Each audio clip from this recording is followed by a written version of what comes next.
Hey, hi LinkedIn. Um, we are start by importing PyODBC. Um, this library bridges Python and SQL Server, and you can pretty much install it by pip install PyODBC command here. So that's how you can install the PyODBC library.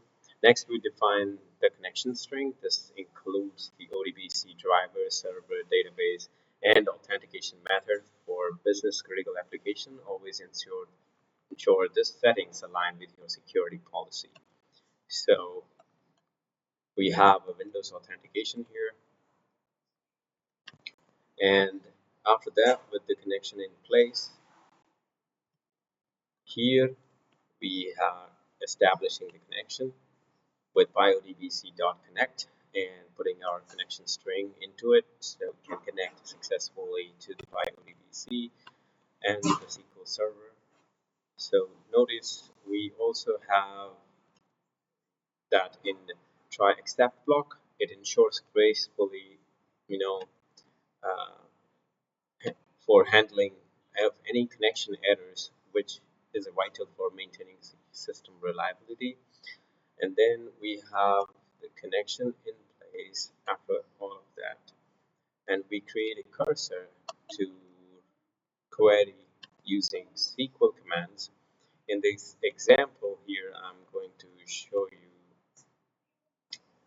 uh, you can pretty much replace your SQL query here to match your business requirements. And once the data is retrieved with this fetch all method, you can iterate over the results with the row in rows and the print row.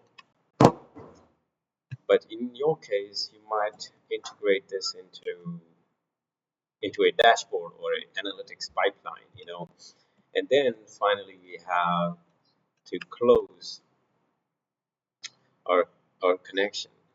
So this is the best practice you can always do, like closing the connections and freeing up the resources and ensure the system runs efficiently. So, and there you have it, a straightforward way to connect to Python to SQL Server for your data needs. If you're a business intelligence leader looking for to streamline data workflows, measuring or mastering this technique, is a game changer. All right, thanks for watching. Have a great day.